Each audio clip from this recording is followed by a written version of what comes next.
नमस्कार बच्चों, स्वागत है आपका इस वीडियो में। इसमें हम विप्लव गायन कक्षा 7 की जो कविता उसके प्रश्न उत्तरों की चर्चा करेंगे जो कविता से हैं। तो पहला प्रश्न है, कण कण में है व्याप्त वही स्वर, कालकूट फणी की चिंतामणि। तो प्रश्न है, वही स्वर वह ध्वनि एवं वही तान आदि जो वाक्यांश हैं किसके लिए, किस भाव के लिए प्रयुक्त हुए हैं।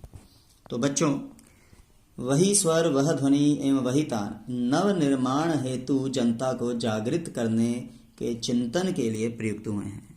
मतलब नए समाज के निर्माण के लिए, जनता को जगाने के लिए, उनको थोड़ा चिंतन करने के लिए, अवेयर करने के लिए प्रयुक्त हुए हैं। ये क्रांति की उस भावना के लिए प्रयोग किए गए हैं जो हर ओर व्याप्त है, जो क्रांति की लहर उठ रही है, जो हर जगह व्याप्त है।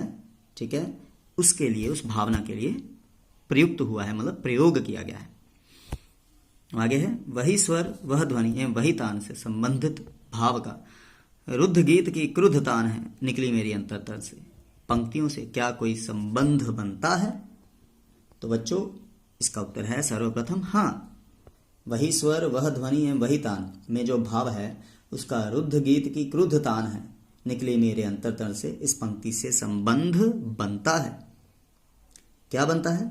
कवि जी के हृदय में वर्तमान व्यवस्था, जो प्रेजेंट टाइम की व्यवस्था, उसके प्रति जो क्रोध है वही क्रांति गीत के रूप में निकल रहा है।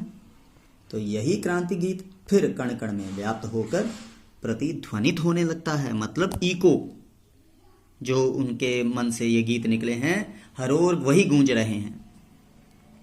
तो यह संबंध है उसी स्वर का उस गीत की क्रुद्धतान से। ठीक है, क्योंकि क्रुद्धतान वो भी नवनिर्माण से है जुड़ा, और वही स्वर वो भी नवनिर्माण से। दूसरा प्रश्न है, नीचे दी गई पंक्तियों का भाव स्पष्ट करें। सावधान मेरी वीणा में दोनों मेरी ऐंठी हैं, मतलब ये पूरा पद है, तो इसका भाव स्पष्ट करना गया। तो कवि जी जब वीणा से क्रांति के स्वर निकालने का प्रयास करते हैं तो वीणा से चिंगारियां उत्पन्न होने लगती हैं। अब ये सोचिएगा, चिंगारियां कब उत्पन्न होगी? जब बहुत गति से वीणा बजाएंगे।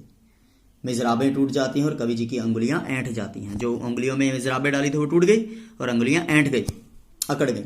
तो इन पंक्तियों का अर्थ यह है कि क्रांति की शुरुआत करने वाले हर व्यक्ति का, ठीक है, या हर समाज को दमन के कठोर प्रयासों का सामना भी करना पड़ता है, जिसमें प्राणों की बाजी तक लगानी पड़ सकती है।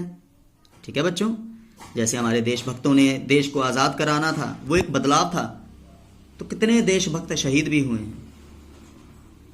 आज चाहे हम आज़ाद हैं, फिर भी आज भी कई जो सीमाओं पर डटे हुए हैं, या जो हमारे देश के अंदर ही कुछ बुराइयां हैं वो हमारे देशभक्तों को शहीद कर रही हैं, तो आज भी लगे हुए हैं। तो यह था प्रश्न उत्तर बच्चों। धन्यवाद।